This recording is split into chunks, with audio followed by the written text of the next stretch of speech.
When I first drove through Oak Ridge Estates, I thought I'd found my sanctuary. I'm a software developer, which means I spend most of my days glued to a screen, and after years of cramped city apartments, the idea of a quiet, spacious suburb was incredibly appealing. I remember thinking, this is it. This is where I can finally focus and build a life. The houses were immaculate. The lawns were like green velvet, and there was this overall sense of order that, honestly, I found comforting at the time. I wasn't looking for excitement, I was looking for peace. My house was perfect, or so I thought. The previous owners had done something brilliant. They'd converted the garage into a home office. It had these huge windows that let in tons of natural light, and it was completely separate from the main living area, which was essential for my work. I need that separation to concentrate. Plus, there was still a detached carport in the back, so parking wasn't an issue. I remember feeling incredibly lucky. It felt like the house was designed specifically for my needs. I could work productively, have my own space, and finally escape the constant noise and distractions of city life. I've always considered myself a pretty low-key guy. I'm not one to make waves. I mind my own business, pay my bills on time, keep my property tidy. Basically, I try to be a good neighbor. I saw the Homeowners Association, HOA, as a necessary part of living in a planned community. I figured there would be rules, and that was fine. I assumed they were there to protect everyone's investment and maintain the overall aesthetic. I had no problem with that in principle. I even thought, briefly, that it would be nice to live in a place where everything was so well maintained. I was ready to be a part of that, to do my bit. I never imagined that the HOA, or rather, a particular member of it, would become the single biggest source of stress in my life. The converted garage, looking back, was probably a red flag from the start, though I didn't realize it then. It was a modification, a deviation from the standard blueprint of the neighborhood. It was perfectly legal, mind you. All the permits were in order. The previous owners had done everything by the book. But it was different. And in a place like Oak Ridge Estates, different could be a problem. I should have seen it as a potential battleground, a symbol of my individual needs versus the community's rigid expectations. I was naive, though. I saw it as a functional, beautiful workspace. I didn't see it as a target. I was too focused on the positives, the promise of a peaceful and productive life, to anticipate the petty tyranny that was about to be unleashed. I was, in short, completely unprepared for Patricia Henderson. That initial sense of peaceful perfection in Oak Ridge Estates lasted, about 6 months. Long enough for me to settle in, get my home office fully operational, and even start to feel a sense of belonging. Then she arrived. The she being Patricia Henderson, or Pat, as she insisted everyone call her, despite the frosty Mrs. Henderson homeowner introduction she gave to new residents. I remember that first encounter vividly. I was watering my small collection of succulents on the front porch. A little bit of desert color in this sea of manicured green. "Marcus, honey?" Her voice was like overly sweetened tea, the kind that leaves a strange film on your teeth. I turned, forcing a polite smile. "Yes? Those plants." She wrinkled her nose slightly, as if they were emitting a foul odor. "Are you aware that they're not on the HOA's approved vegetation list?" I blinked. Approved vegetation list? I wasn't aware there was such a thing. "Oh, yes," she chirped, her blonde bob practically vibrating with self-importance. "We have to maintain a certain aesthetic, you understand. It's for the property values." She handed me a brightly colored pamphlet. "It's all in there, page 3, I believe." I glanced at the pamphlet, my initial feeling of calm starting to evaporate.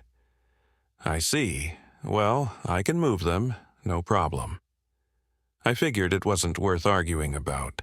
A few succulents weren't worth starting a neighborhood feud. Little did I know that was precisely what I was getting into. That was just the beginning.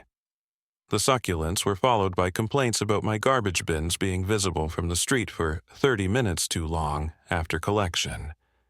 "Marcus, dear," she'd say, appearing on my doorstep with unnerving regularity.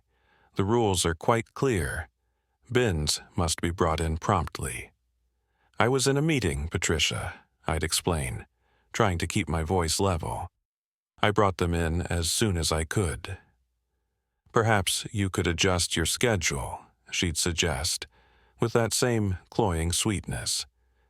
"We all have to make sacrifices for the good of the community." Then there was the bird feeder. Apparently, it was attracting undesirable wildlife, and the delivery packages that sometimes sat on my porch while I was in conference calls. A security risk, Marcus, and an eyesore.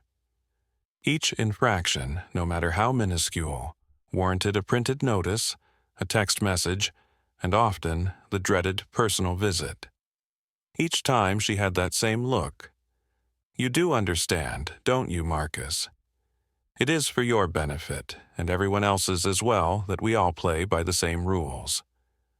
Patricia said this to me almost every visit. "I am doing my best, Patricia. I have corrected everything you've asked." "I know you are trying, Marcus.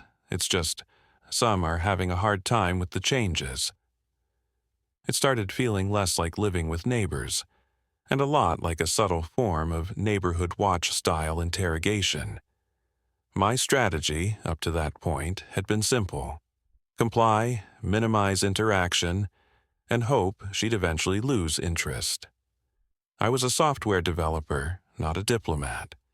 I was used to dealing with logic and code, not this. I genuinely believed that if I just followed the rules, no matter how arbitrary they seemed, I could avoid further conflict. This approach, I soon realized, was a fundamental miscalculation. It wasn't about the rules, it was about control. And Patricia Henderson, with her perfectly coiffed hair, her immaculate white Lexus, and her pat-time license plate, was determined to exercise that control over me, and my converted garage was soon to become the central battleground. The escalating incidents were no longer just annoyances. They were a clear prelude to a much larger and far more personal confrontation. My peaceful sanctuary was rapidly transforming into a war zone. My strategy of appeasement, of trying to fly under Patricia Henderson's radar, proved utterly futile. The minor skirmishes over succulents and garbage bins were merely a prelude, a warm-up act for the main event, the carport incident.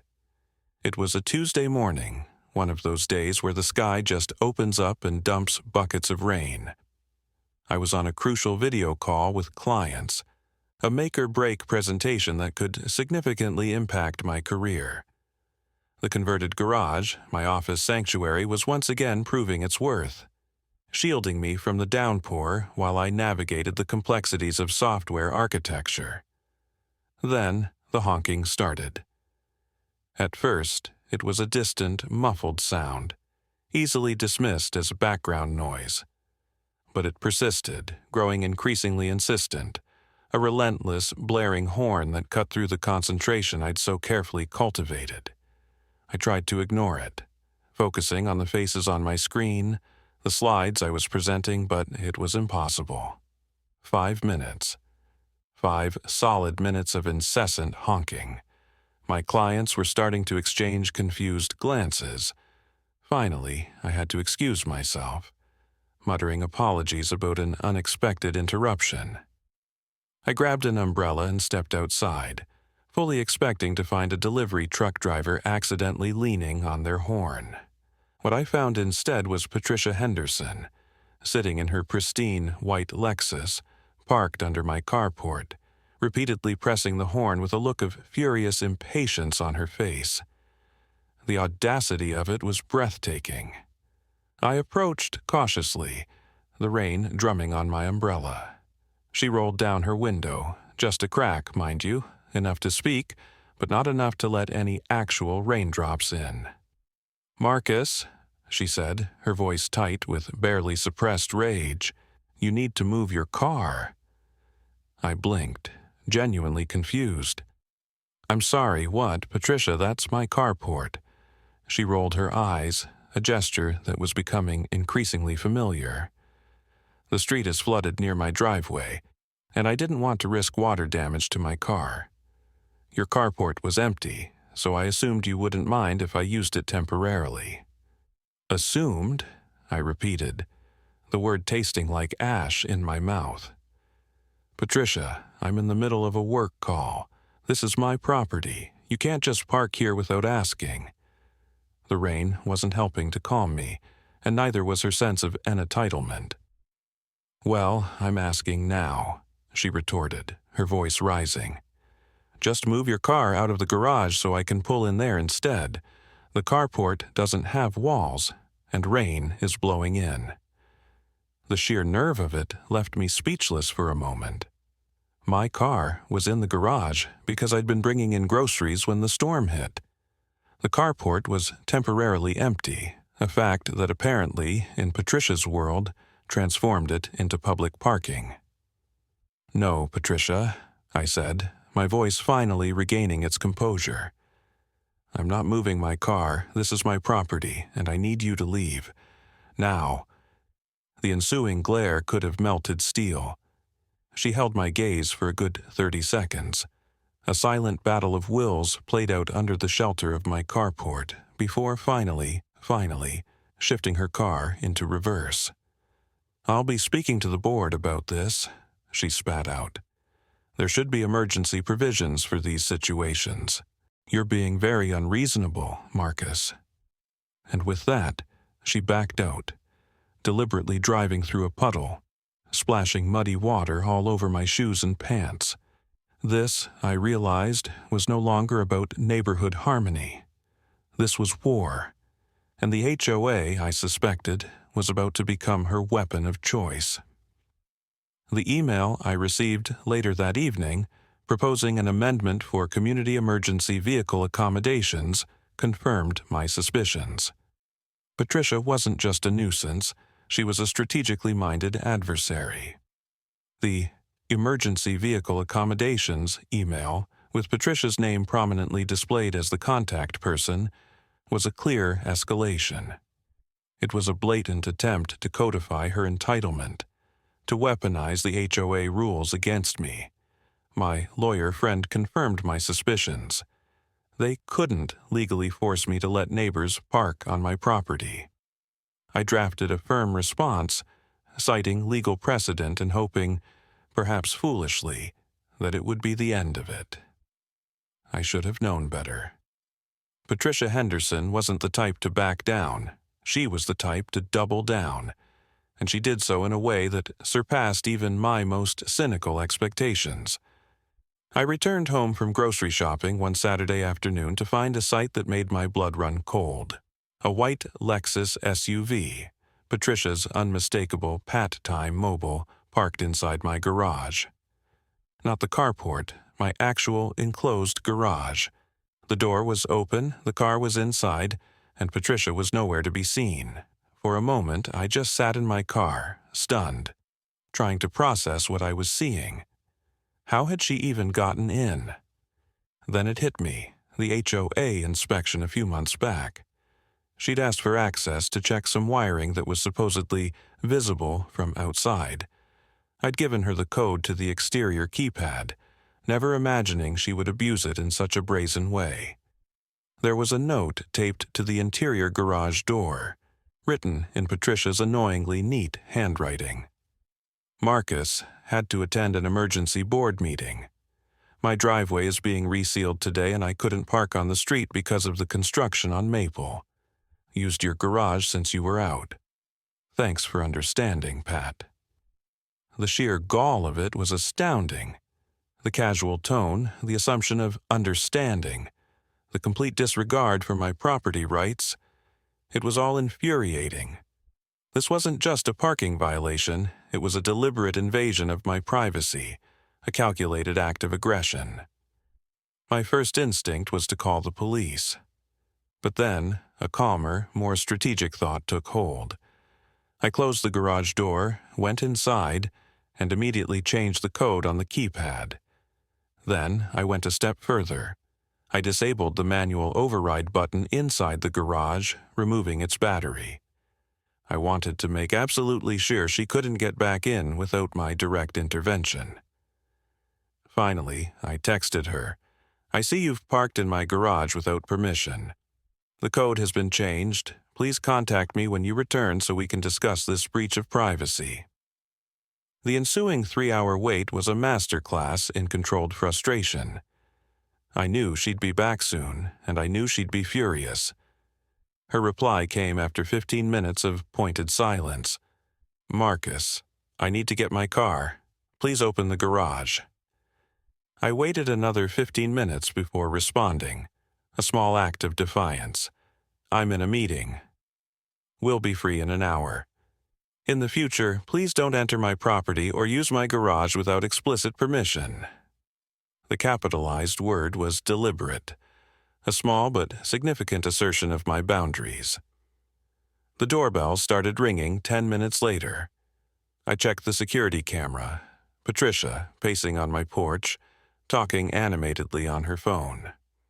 I let her wait. This wasn't just about inconvenience, it was about consequences. It was about reclaiming my space, my privacy, and my sense of security. The upcoming confrontation, I knew, would be pivotal. It was time to draw a line in the sand, once and for all. This escalation, moving from a shared carport to inside my garage, had finally provided the push I needed. The half-hour wait I imposed on Patricia before opening the door after her relentless doorbell ringing was a calculated move. It wasn't about petty revenge. It was about establishing control. When I finally opened the door, she was a picture of righteous indignation. Her face flushed, her carefully constructed composure cracking at the edges. She'd been pacing so furiously that there were visible tracks in my welcome mat. A small detail, but one that I found satisfyingly symbolic. "This is completely unacceptable," she burst out, before I could even utter a greeting. "I have been waiting for almost an hour. I have an important appointment, and you've essentially held my vehicle hostage. I could call the police for this." I leaned slightly against the door frame, maintaining a calm demeanor that I knew would infuriate her even more. "For what exactly?" I asked, my voice deliberately even. "You entered my property without permission, used a security code that was provided for a specific, one-time purpose, and left your vehicle in my private garage without consent. If anyone should be considering calling the authorities, it would be me." She spluttered, "It was an emergency." "My driveway is being resealed." "That's not an emergency, Patricia," I countered. "That's scheduled maintenance that you knew about in advance and failed to plan for. You could have asked a friend to drop you off, or called a ride-sharing service. Just open the garage now. I'm already late." Her demand was sharp, bordering on hysterical. I shook my head. "We need to be clear about boundaries first. Do you understand that what you did was inappropriate and a violation of my privacy?" She crossed her arms, a defensive posture that did little to conceal her simmering rage. "You're blowing this way out of proportion. Neighbors help each other all the time." "Help that is requested and agreed upon, yes," I corrected. "Not help that is taken without permission. I need you to acknowledge that you overstepped before I open that garage." The ensuing silence was thick with tension. Patricia looked like she was about to spontaneously combust. For a woman who prided herself on maintaining control, being held accountable was clearly an alien and unwelcome experience. Finally, through clenched teeth, she hissed, "Fine. I should have asked before using your garage. Now, will you please open it?" It wasn't exactly a heartfelt apology, but it was the best I was going to get. I nodded, reaching for my phone to activate the garage door opener. "And I'll need you to delete the old code from your phone. It won't work anymore, but I want to be sure you don't have it." She reluctantly complied, her movements stiff and resentful. As the garage door lifted, she marched past me without another word, got into her Lexus, and backed out with far more speed than was safe or necessary. I watched her go, thinking, perhaps prematurely, that this might finally be the end of it. I was, of course, wrong. The next morning brought a new level of escalation. An official-looking notice from the HOA taped to my front door, declaring my home office conversion non-compliant with current codes and demanding its restoration to original garage functionality within 30 days. This was a direct personal attack, a blatant abuse of power. It was so transparently vindictive that it was almost comical. Almost. My lawyer confirmed again that they had no legal basis for this. The conversion was properly permitted, and the HOA's attempt to retroactively enforce a rule was laughable. We drafted another response, this time with a more pointed threat of legal action. This wasn't just about a garage anymore. It was about principle. It was about fighting back against a bully who was using a neighborhood association as her personal weapon. The battle lines were drawn, and I was ready for war. This time a war with paper and lawyers. The HOA notice about my home office was a declaration of war, but Patricia wasn't done with her personal attacks. That very evening, after I'd spent hours fuming and strategizing with my lawyer, I heard a car pull into my driveway. I checked the security camera, my heart sinking as I saw the familiar white Lexus pulling into my garage again. The door was open. I'd been bringing in yard tools earlier and hadn't closed it yet. And Patricia, with a breathtaking level of audacity, simply parked, exited her vehicle, and walked away without so much as a glance toward my house. No note this time, just the brazen assumption that my garage was her personal parking space. This time, however, something in me shifted. The anger was still there, but it was tempered by a strange sense of calm, a quiet determination. If she wanted to play games, I could play too, but I would play by the rules, legally and strategically. I closed the garage door using my app, effectively trapping her car inside. Then I headed to the hardware store. An hour later, I returned with a heavy-duty padlock and hasp. I installed the hasp on the inside of the garage door, ensuring it was secure, but wouldn't damage the door itself. This meant that regardless of what code she entered on the keypad, or even if she tried the manual override button inside, the door wouldn't open. It was a simple, effective solution and perfectly legal. I was securing my own property, not holding her car hostage, as she would undoubtedly claim. Then I settled in for the evening. I made myself a cup of tea, grabbed a book, and positioned myself in the living room where I could see the street. I didn't have to wait long. About 2 hours later, I saw Patricia approaching. Her brisk walk suggesting she was returning from another one of her endless HOA meetings. I watched as she reached the garage, punched in the code. She'd apparently memorized the old one, despite deleting it from her phone, as requested, and then looked confused when nothing happened. She tried again, then pulled out her phone, presumably to check the code. Finally, she came to my front door and rang the bell. I took my time answering, counting slowly to 30 before opening the door with a look of feigned surprise. "Patricia? What can I do for you?" Her artificial smile was strained. "The garage door seems to be malfunctioning. I need to get my car." I raised my eyebrows. "Your car? In my garage again? Without asking? After our conversation yesterday?" Her smile faltered. "I was in a hurry and you weren't home. I assumed it would be fine since the door was open. It's just for a few hours." "It's not fine, Patricia," I said, my voice calm but firm. We literally just had this conversation about boundaries and respect for private property. You're trespassing, and you've once again taken something without permission." "Look, I don't have time for this," she snapped. "Just open the garage." The board meeting ran long, and I need to get home. "I've installed a manual lock on the inside of the door," I said, enjoying the look of dawning horror on her face. "For security purposes, you understand. After finding unauthorized people entering my garage, I felt it was necessary." Her eyes widened. "You locked my car in your garage? That's illegal. You can't hold my property hostage." "I secured my own property after repeated invasions of privacy," I corrected. "Your unauthorized parking doesn't give you any rights here, but don't worry, I'll be happy to open it tomorrow morning around 9 a.m. The explosion was predictable. She shrieked, she threatened, she pulled out her phone, promising to call the police. I simply shrugged. "Feel free," I said.